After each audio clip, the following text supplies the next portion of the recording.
আসসালামু আলাইকুম dear student, welcome back. আজকে আমি আবার হাজির হয়েছি রাইট ফর্ম অফ ভার্বসের আরেকটি রুলস নিয়ে। রাইট ফর্ম অফ ভার্বসের বেশ কিছু রুলস আছে। আমরা ভিডিও বড় হওয়ার জন্য বেশ একটা একটা করে দিচ্ছি। ইনশাল্লাহ নেক্সট কোনো ক্লাসে একবারে আমরা দেওয়ার চেষ্টা করব। আমি আজকে আরেকটি রুলস করব, যেটা হচ্ছে প্রেজেন্ট পারফেক্ট টেন্স আমরা কিভাবে করব। বাক্যে যদি আমরা কিছু ওয়ার্ড আছে যেগুলো দেখলে বা থাকলে আমরা বাক্যের মিনিং হিসেবে আমরা প্রেজেন্ট পারফেক্ট টেন্স করতে পারি।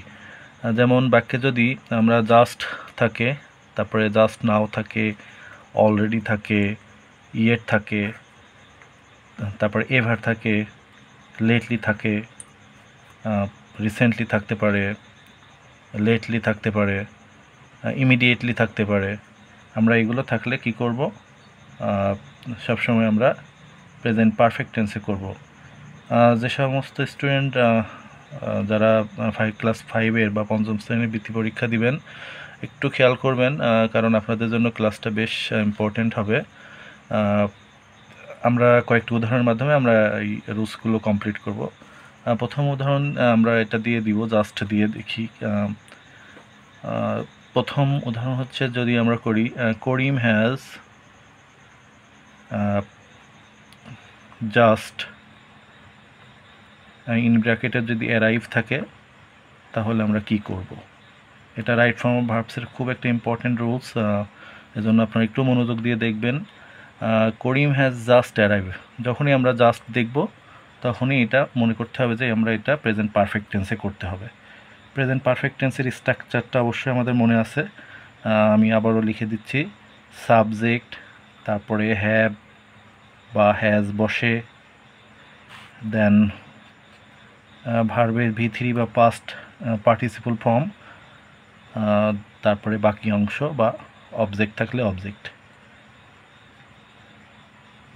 তাহলে আমরা এটার করার চেষ্টা করে দেখি।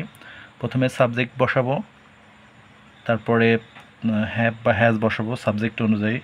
করিমের পরে সম্ভবত বেশিরভাগ ক্ষেত্রেই আমরা থার্ড পারসন সিঙ্গুলার হলে হ্যাজ বসাতে পারি। করিম হ্যাজ, তারপরে জাস্ট অ্যারাইভ হচ্ছে মেইন ফর্ম, এটার 3 নম্বর ফর্ম বা পাস্ট পার্টিসিপল ফর্ম বসিয়ে দিলে কিন্তু আমাদের এই রুলসটা কমপ্লিট হয়ে যাবে। ওকে, এটা হচ্ছে 3 নম্বর ফর্ম বা পাস্ট পার্টিসিপল ফর্ম হচ্ছে অ্যারাইভড। ওকে, এটা কমপ্লিট। নেক্সট আমরা আরেকটি রুলস দেখব, সেটা হচ্ছে জাস্ট নাও দিয়ে যদি কিভাবে করতে হয়। যদি আই দিয়ে করি তাহলে আই হ্যাভ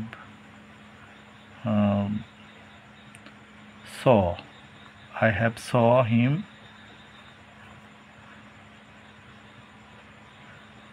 জাস্ট নাও। এরকম যদি কোনো বাক্য দেখি তাহলে আমরা এটাকে কি করতে পারি, I have saw him just নাও। এখানে জাস্ট নাও আছে মানে এটা হচ্ছে প্রেজেন্ট পারফেক্ট টেন্সে করতে হবে। আমাদের কারেকশনগুলো করতে হবে ভার্বগুলো সহ।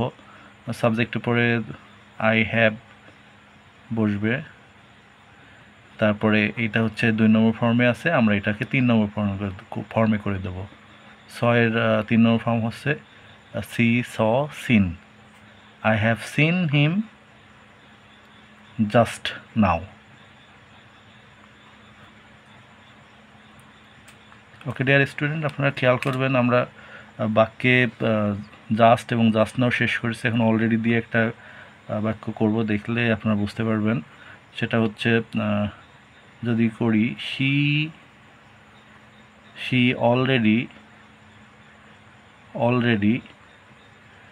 Already finish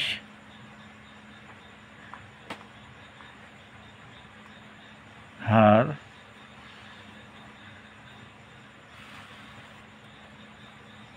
homework. তাহলে আমরা এখানে কোনো একটা মিসিং আছে, আমরা কিভাবে এটা কারেকশন করব। যখন অলরেডি দেখব আমাদের কিন্তু এখানে খেয়াল করতে হবে আমাদের প্রেজেন্ট পারফেক্ট টেন্সে এটা আছে কিনা খেয়াল করতে হবে। সাবজেক্ট অনুযায়ী আমরা সাবজেক্ট বসানো আছে এখানে, কিন্তু এখানে খেয়াল করবেন যে আমরা এখানে কোনো অক্সিলিয়ারি ভার্ব নেই, সুতরাং আমরা অক্সিলারি ভার্ব বসাতে হবে, তাহলে কিন্তু মোটামুটি এখানে V3 ফর্ম বসানো আছে, এটা কারেকশন হয়ে যাবে। She has already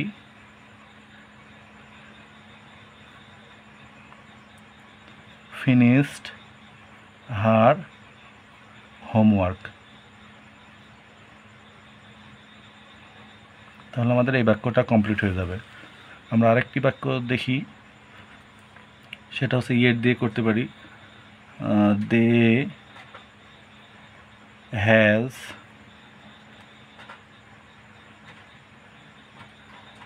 not come yet.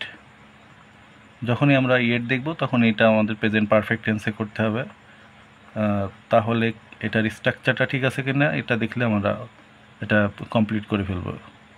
তো সাবজেক্ট হচ্ছে সেকেন্ড পারসন এবং প্লুরাল নাম্বার।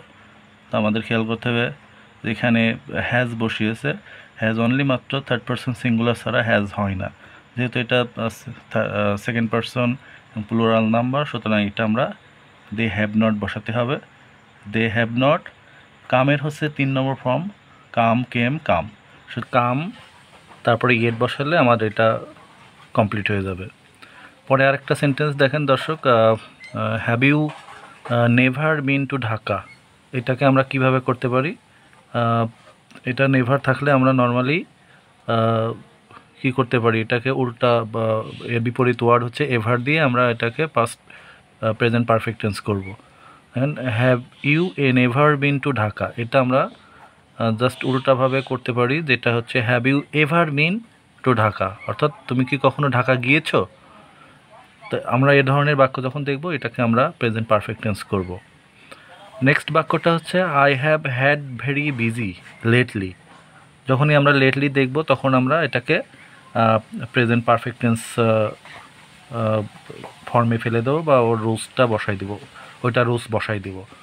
তা I have had very busy, এটা দেখেন সাবজেক্ট হচ্ছে আই বসিয়েছি, দেন হ্যাভ বসিয়েছি। তা হ্যাভের পরে যদি ভার্বে 3 নম্বর ফর্ম বসে তাহলে হ্যাড হচ্ছে 2 নম্বর ফর্ম, তাহলে আমরা হ্যাডের জায়গায় আমরা বিন বসিয়েছি। I have been very busy lately.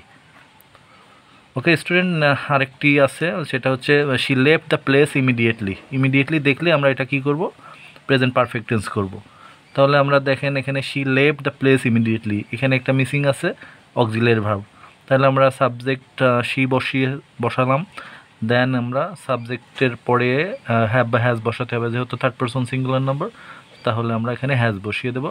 বাকি অংশটা আমরা হ্যাজের পরে V3 বসে তারপরে বাকি অংশ বসিয়ে দিলে আমাদের এটা কমপ্লিট হয়ে যাবে। সুপ্রিয় দর্শক, প্রেজেন্ট পারফেক্ট টেন্সের যে রুলস আছে সেটা আমরা করলাম। রাইট ফ্রম ভার্বসে যদি just now, already, yet, ever, lately, recently, immediately, আমরা আরও কিছু ওয়ার্ড দেখতে পারি। সোফার থাকতে পারে, টিল নাও থাকতে পারে, নেভার থাকতে পারে, সিন্স থাকতে পারে, ফর থাকতে পারে। এগুলো থাকলে আমরা বাক্যের শেষে যদি এগুলো থাকে বা মাঝে থাকে তাহলে আমরা প্রেজেন্ট পারফেক্ট টেন্স করব। প্রেজেন্ট পারফেক্ট টেন্সের স্ট্রাকচার অবশ্যই স্টুডেন্ট আপনাদের মনে রাখতে হবে। সাবজেক্ট হ্যাভ হ্যাজ প্লাস ভার্বের 3 নম্বর ফর্ম বা পাস্ট পার্টিসিপল ফর্ম প্লাস বাকি অংশ। ওকে সুপ্রিয় দর্শক, রাইট ফর্ম ভার্বসের আরেকটি রুলস শেষ করলাম। যদি কোনো মন্তব্য বা অভিযোগ থাকে তাহলে আপনারা কমেন্টের মাধ্যমে জানাতে পারেন। নেক্সট কোনো ভিডিওতে আবার দেখা হবে ইনশাল্লাহ। আসসালামু আলাইকুম।